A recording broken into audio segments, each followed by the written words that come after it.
Welcome back, gamers. This is the NintendoCade channel. I'd like to welcome everyone to a new episode. And today is a pickups for the month of October 2016. I pick up majority is retro games. I hope you guys enjoy what you're seeing. Please leave me down in the comments as you're watching this presentation. If you have any experience playing these games, or these are your favorites. If you played them before, let me know. I'm very interested to hear what you have to say. So I'm gonna start things more modern first, and that is the Nintendo Wii. Now this game has been very difficult to find, at least for me. The House of Dead overkill for the Nintendo Wii. I love on-rail shooters for the Wii because you play with a zapper, you can play with friends, and you kind of shoot down enemies like in the arcade. So I love the experience of these type of games. So this one's marked down one on my list for the Nintendo Wii.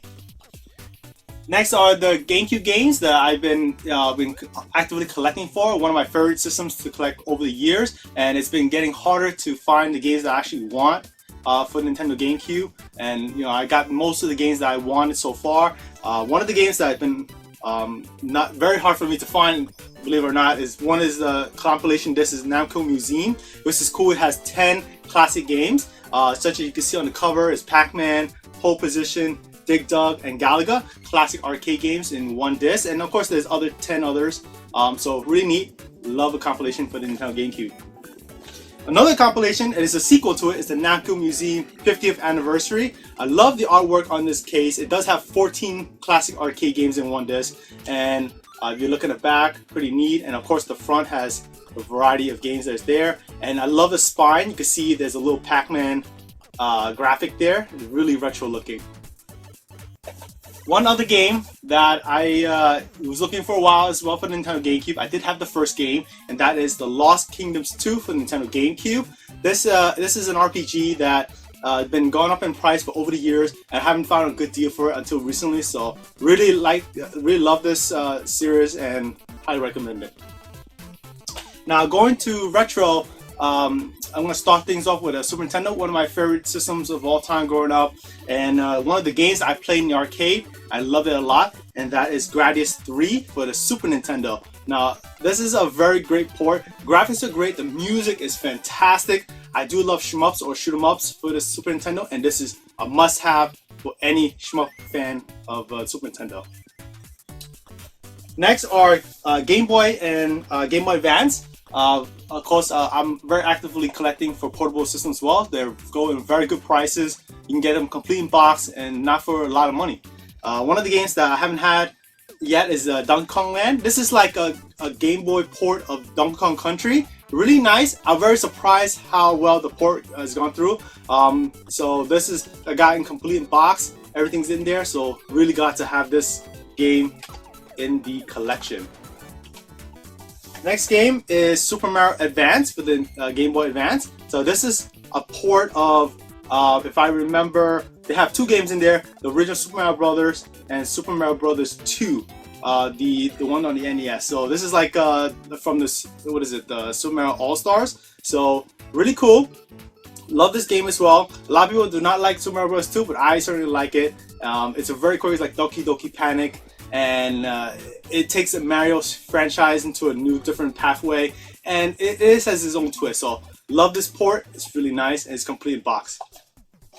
Next is a lot of people's favorite, especially on the Super Nintendo, but I have it here in Super Mario World, Super Mario Advance for Advance 2 for the Game Boy Advance. Really great port, and this is one of many people's favorite game in the Super Mario Bros. Franchise. Of course, it's the launch title for the Super Nintendo.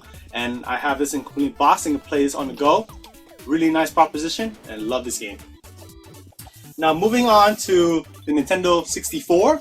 Nintendo 64, I have very few games that I've been looking for over the years. Not too expensive, but it's been eluding me for this time. And the first one is Star Wars Episode 1, Battle for Naboo. I'm a big fan of the first Rogue Squadron. This game is made by Factor 5.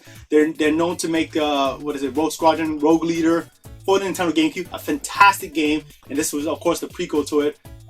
And I haven't gotten to give this a chance yet.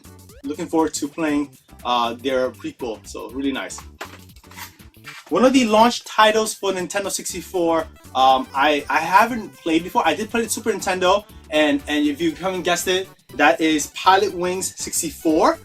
This is a complete box. Most of all the games all the games I mentioned so far are complete box. I'm looking for everything in there: precaution manual, the inserts, everything. So this is one of them. Pilotwings 64. I heard so many things about it over the years. It's not expensive, but to get it in great shape like this one is really a treat. So looking forward to playing this. One of the launch titles for the Nintendo 64. A game that needs no introduction. It pretty much introduced the Mario Party franchise. This is the second iteration, and that is Mario Party 2, complete in box as well. A really great game. I remember playing this game when I was very young. I remember it was over junior high school, and my friends and myself were just, after school, we go playing this game like hours on end. You know, especially all the mini games. So love this game. It's a real treat. If you have a Nintendo 64, this is a must-have. And last but not least, a game that I wanted to get in complete box for a long time, and I'm a big fan of the franchise. That is Donkey Kong, and this is Donkey Kong 64 for Nintendo 64. It does have the Rumble Pack. It's required to play with this game, so it does take a lot of power from Nintendo 64. It pushes the N64 to its limits, and this game is one of the it's like a Banjo-Kazooie with a lot of collecting involved, so a really must play if you have Nintendo 64. So it's Donkey Kong 64, and that would be the last pickup for all of the month of October. Hope you guys enjoy what I've shown so far. Again, leave me down in the comments what you thought of these pickups and this presentation. If you thought of the games that have you played them, I'm interested in what you have to say. So this is Danny442 at the NintendoCade channel. I appreciate a thumbs up if you like this video. Subscribe to my channel. That always helps me out a lot. And as I'll talk to you again next episode.